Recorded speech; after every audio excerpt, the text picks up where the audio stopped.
O Liberdade de Opinião vai agora a Brasília. Nós vamos conversar com o jornalista Alexandre Garcia. Olá, Alexandre, bom dia. Bom dia, Colombo. Tudo bem? Vamos à nossa conversa de hoje. Vamos lá, vamos em frente, não é, Alexandre? Com o assunto do dia, a eleição nos Estados Unidos, né? O presidente Trump anunciou de antemão que vai contestar o resultado das urnas caso ele não seja o vitorioso das eleições americanas. Qual a justificativa? Trump afirma que os votos pelo correio são passíveis de fraude. Essa é a avaliação que ele faz. Já são quase 100 milhões de americanos votando antecipadamente. Lá um processo eleitoral que se encerra hoje, dia 3 de novembro. Cerca de 36 milhões desses 100 votaram presencialmente, foram aos locais de votação. 62 milhões enviaram os votos pelos correios. Dado o volume da votação antecipada, com o contingente de eleitores que comparecerão às urnas hoje, a projeção é para uma votação recorde num país em que o voto é facultativo, não é obrigatório como acontece por aqui. Alexandre, como você avalia essa colocação do presidente Trump de já antecipadamente prometer recorrer à Suprema Corte, questionando a validade desses votos pelos correios? Os especialistas nos Estados Unidos dizem que mais democratas devem votar pelos correios do que republicanos, com a perspectiva de que mais republicanos compareçam hoje às urnas do que democratas. Talvez seja por isso, né, que o pessoal que votou antes ainda votou influenciado pelas pesquisas de opinião de mais atrás, né, que agora estão se adaptando, como fazem sempre em todas as eleições.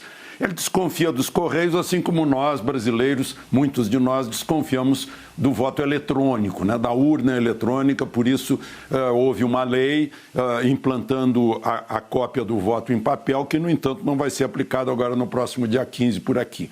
Agora eu pergunto o seguinte: por que o mundo inteiro está interessado numa eleição que não é sua, é dos americanos? Nós mesmos, né, estamos aqui interessados e tal. Porque se trata da maior potência econômica do mundo e da maior potência militar do mundo, né? Portanto, estamos elegendo o sujeito que vai comandar a maior potência militar do mundo, né, e vai influenciar na maior potência econômica. Estamos elegendo, os americanos e o mundo torcendo, né? Os americanos estão elegendo o homem mais poderoso do mundo, né? Uma espécie de presidente do mundo, porque nós sabemos, pela história, que os americanos interferem onde quer que queiram interferir, ninguém chia. Nem mesmo a ONU tem força para isso, porque os americanos sustentam a ONU, né? Tem uma economia que é capaz de qualquer coisa no mundo, né? Uma economia que ganha guerra, né? E uma força militar que é sustentada pela economia e a economia garantida pela força militar. Daí a importância dessa eleição. Agora, para nós, o que deve ter importância, pelo menos para mim, que o meu sangue ficou quente quando eu ouvi, é um dos candidatos ameaçando o Brasil pela segunda vez, na entrevista que ele deu numa revista que saiu agora, né? Diz que vai reunir o mundo para punir o Brasil. Ele já fez uma declaração anterior em setembro no debate, o senhor Biden, dizendo que estão aqui 20 bilhões de dólares para vocês não queimarem mais a Amazônia. Quer dizer, tentando nos humilhar, tentando nos oferecer esmola, né? Isso a gente fica com sangue quente. Agora, não se vê reação no Brasil por causa disso. Havia tempos atrás, né, quando Kennedy interferia através de ações sociais no Brasil, a esquerda brasileira criticava o democrata Kennedy. Quando Lyndon Johnson foi denunciado pela esquerda brasileira de influenciar em 1964 na derrubada de João Goulart, né? Nós vimos o outro democrata, Jimmy Carter, se meter em assuntos de direitos humanos internos do Brasil e Geisel cortar o acordo militar com os Estados Unidos, né? Mas agora a esquerda brasileira parece que é mais globalista que nacionalista e prefere não considerar muito o assunto. Mas eu acho grave, né, que haja essa intenção de alguém que pode ser o futuro presidente dos Estados Unidos, por decisão dos americanos, né, que nos faça esse tipo de ameaça. Agora fala em reunir o mundo para punir o Brasil por causa da Amazônia. Houve, inclusive, o episódio do grampo à ex-presidente Dilma Rousseff, né, que gerou, inclusive, o cancelamento de uma visita que ela faria ao país, né, ainda na gestão do ex-presidente Obama, né? É verdade, eu não lembrava disso, que foi aquele serviço que não é nem o FBI, nem o serviço secreto, um outro serviço americano que fez isso. Verdade. Agora, Alexandre, há muita discussão, não é? Aqui no Brasil, inclusive, há uma dificuldade, muitas vezes, de compreensão, de entendimento do processo eleitoral para a presidência dos Estados Unidos, né? Ele é muito diferente do nosso aqui, a começar por tudo que você destacou aí, né? A possibilidade de votação pelos correios, um processo longo de votação, né? Lá eles têm um período eleitoral que termina hoje no dia 3 de novembro, não é um dia só como acontece aqui, e nem sempre quem tem mais voto leva, né? Isso é que não faz muito sentido para a gente aqui, né? Nós abrimos as urnas e o candidato que tem mais voto popular leva a presidência da República, o governo do estado, a prefeitura da sua cidade. Lá não necessariamente. O presidente tem de conquistar o maior número de delegados e não necessariamente a maior quantidade de votos dos eleitores. Já aconteceu 5 vezes na história dos Estados Unidos, porque cada estado tem um peso diferente no número de delegados. Por exemplo, dessas 5 vezes em que um presidente teve mais votos populares, mas perdeu na escolha dos delegados, Hillary Clinton em 2016, democrata, Al Gore em 2000, ambos tiveram mais votos da população, mas perderam nos estados-chave. Qual é a sua avaliação sobre esse sistema eleitoral americano? Ele é justo, Alexandre? Bom, eu diria que em democracia é justo aquilo que é aprovado pelo povo, né? E se o povo está comparecendo às urnas, o povo deve estar achando justo. É difícil de a gente entender, inclusive, que todo esse sistema tem 2 exceções, né? O Maine e Nebraska, né? Que são pequenos estados, mas eles não entram nisso aí. Na prática entram, mas se não quiserem entrar, não entram, né? Então, a gente não entende, como a gente não entende muito sistema inglês, né? Certamente os americanos importaram muito da pátria-mãe, né, nessa história. Agora, aqui no Brasil também não tem coisas que não são muito diferentes, não. Você vê no voto proporcional, né? São Paulo tem muito mais representação na Câmara Federal do que Alagoas, do que Amapá, do que Roraima, né? E aí mantém a sua hegemonia, né? O Minas Gerais tem também mais do que os outros, né? E o voto proporcional permite que um deputado que tenha muitos votos, vamos citar o Enéas para não envolver ninguém de hoje em dia, né? O Enéas teve, sei lá, 1.500.000 votos, 1.600.000 votos, e o partido dele, por causa disso, elegeu mais uns 4 ou 5 com menos de 500 votos. E aí alguém que tinha 375 votos foi eleito deputado federal, em detrimento de outro que teve 35.000 votos, mas que estava num partido grande cujo quociente eleitoral não foi atingido. Aí vai explicar isso para o eleitor, né? Então nós temos também algo semelhante aqui, é o nosso sistema. Eu gostaria muito que fosse um sistema de voto distrital, cada distrito tivesse lá o seu representante, os seus candidatos dentro do distrito, mas até que façam uma reforma política, isso não vai acontecer aqui no Brasil. Sim, o sistema americano é aquele que é aceito, aprovado pelo povo americano. Agora, Alexandre, o governo brasileiro fez uma opção por uma candidatura, né? Aliás, agora há pouquinho, o presidente Jair Bolsonaro conversou com o repórter Leandro Magalhães, da CNN, está em destaque no nosso site. Bolsonaro diz à CNN que está confiante na reeleição de Trump. A declaração do presidente Bolsonaro é a seguinte, abre aspas, estou confiante com a reeleição de Donald Trump, porque será boa para as relações comerciais e diplomáticas para o Brasil. E diz também, espero, se for a vontade de Deus, comparecer à posse do presidente Trump, brevemente reeleito nos Estados Unidos. Não preciso esconder isso, é de coração. Pelo respeito, pelo trabalho, pela consideração que ele teve conosco, eu manifesto dessa forma nesse momento. Essa declaração, a segunda, já foi dada há alguns dias. A primeira, eu estou confiante com a reeleição de Donald Trump, é que foi dada agora de manhã para o Leandro Magalhães, da CNN. Inteligente fazer esse tipo de colocação neste momento aqui, Alexandre, tendo a possibilidade, o presidente Bolsonaro ainda tem pelo menos mais 2 anos e pouco de mandato, né? Se ele não for reeleito lá em 2022. Abraçar uma candidatura dessa maneira tão enfática, assim, depois é possível, se Trump perder a eleição, passar uma borracha nisso tudo e recomeçar uma nova relação com os americanos, que, independentemente do presidente, continuarão sendo sempre um parceiro muito importante para a gente aqui? Vai ser igual à Argentina. A Argentina foi assim, ele torceu pelo que perdeu, ganhou o Fernandes, ele foi lá na posse. O Brasil e a Argentina têm relações, continuam nas suas relações normais dentro do Mercosul. O presidente, se ganhar o presidente Biden, ele vai lá, vai cumprimentar Biden na Casa Branca. Se ganhar Trump, ele vai lá dar um abraço no amigo Trump, né? Como ele não é hipócrita, e todo mundo sabe que não é, né? Ele está sendo sincero ao dizer o que pensa. Assim como a mídia brasileira tomou uma candidatura também, né? E faz parte. Faz parte. A esquerda brasileira está torcendo pelo Biden, a direita brasileira está torcendo pelo Trump, né? Há uma torcida que reconhece que nós somos um pouco colônia, né? Como deixa a crer o Biden, nós somos o quintal ainda, né? Então, faz parte. Ele vai lá, vai continuar relação de Estado para Estado.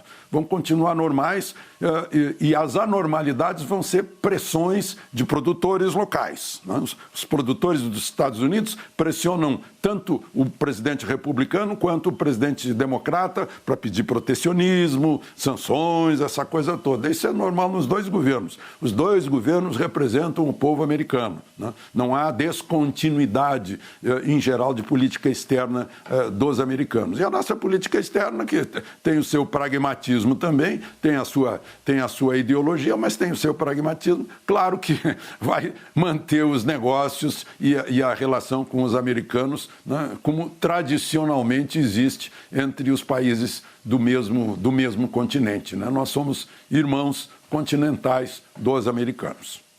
Bom, vamos voltar para os nossos assuntos locais aqui, Alexandre. Neste ano de 2020, os ministros do Supremo Tribunal Federal deram mais de 1.700 decisões monocráticas, sem a discussão do colegiado. Ou seja, quando o ministro toma uma decisão sozinho, sem submetê-la aos colegas de plenário.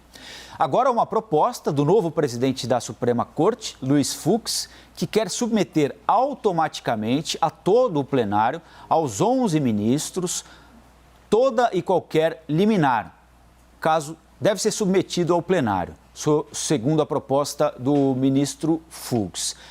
É uma boa ideia, Alexandre, tentar reduzir o volume de decisões monocráticas e, assim que houver oportunidade, que houver uma brecha na agenda, colocá-las para discussão no plenário? A teoria é boa, mas na prática vai haver uma superlotação, né? Hoje ainda estão em vigor 65 liminares, das quais 10 vigoram há mais de 5 anos.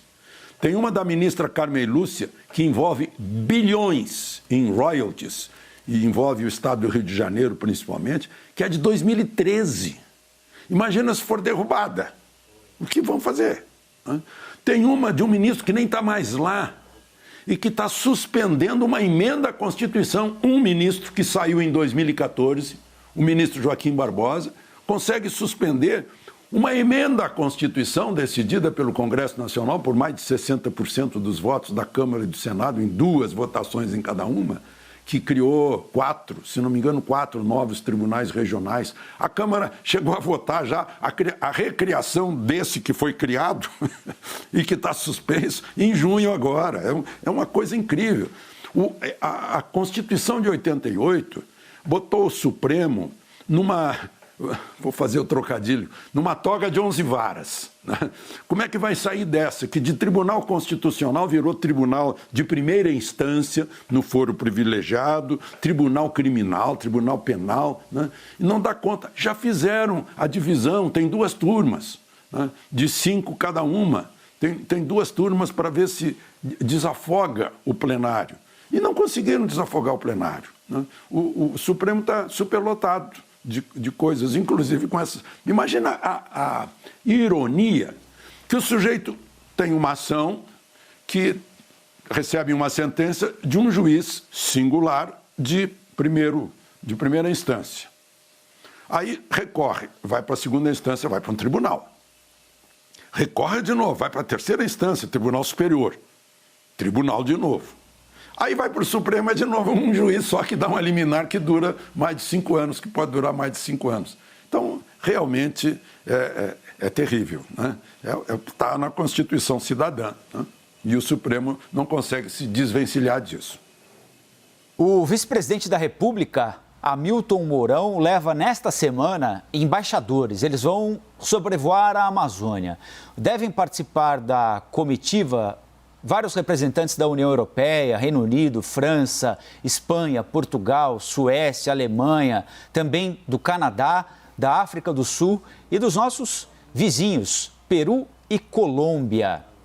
É uma intenção do vice-presidente da República e do governo Bolsonaro como um todo de, com essa visita, fazer com que estes embaixadores vejam no terreno que a Amazônia não estaria sendo destruída como eles entendem, que eles conheçam o trabalho que o governo brasileiro está fazendo na região e, consequentemente, melhorar a percepção do Brasil no exterior em relação ao desmatamento da Amazônia, a preservação do meio ambiente. Foi uma boa ideia, Alexandre, levá-los até lá para conhecer a Amazônia e ver se há destruição, se não há destruição, se tem fogo, se não tem fogo, se tem gente trabalhando, não tem gente trabalhando?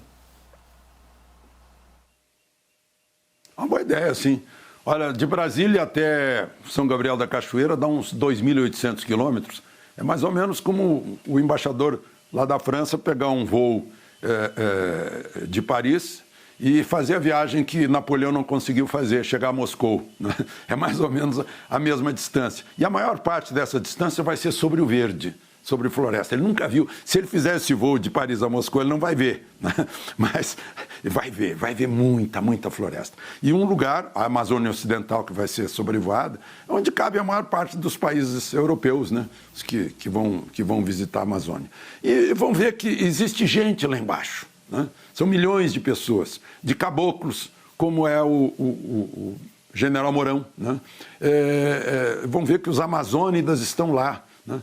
Que era um inferno verde, não é mais um inferno verde, porque os europeus descobriram que no subsolo, né, graças aos garimpeiros que vieram do Nordeste, foram entrando, né, descobrindo o subsolo da Amazônia, né, depois eles foram lá e conferiram, né, aqueles que enchem aviões que vão para São Gabriel da Cachoeira, do Canadá, por exemplo, o embaixador, não sei se deve saber, né? Vai avião cheio de canadenses, dizem que vão fazer turismo lá em São Gabriel da Cachoeira, né? Depois vão até Maturacá, vão ver o Pico da Neblina, né? Vai ser uma bela viagem para esses embaixadores, né? Que vão conhecer um lugar que os portugueses nos entregaram, depois nós anexamos o Acre, como os americanos anexaram o Alasca, né? Graças ao meu conterrâneo Plácido de Castro, né? Mas o Pedro Teixeira subiu o rio, mandou os espanhóis para os Andes, né? E os fizeram fortes em cada desembocadura de rio para garantiram. Compete a nós agora garantir a integridade da nossa Amazônia, né? Foram para lá os soldados da borracha, graças a eles, os americanos puderam pousar seus aviões na Ásia, puderam rodar no teatro de operações da Europa, né? Ajudou a vencer o Japão, a Alemanha, a Itália, né? Com os pneus dos caminhões de guerra, os soldados da borracha fizeram isso, né? Depois vieram pecuaristas que ficaram na borda, porque não conseguem entrar na floresta Amazônia. A Amazônia estão dando carne lá para a Europa, aqui para as churrascarias do Brasil, né? A maior parte da carne brasileira vem da Amazônia legal e vem do Pantanal. Então, é bom que eles conheçam esse tamanhão, né? Esse país amazônico nessa viagem.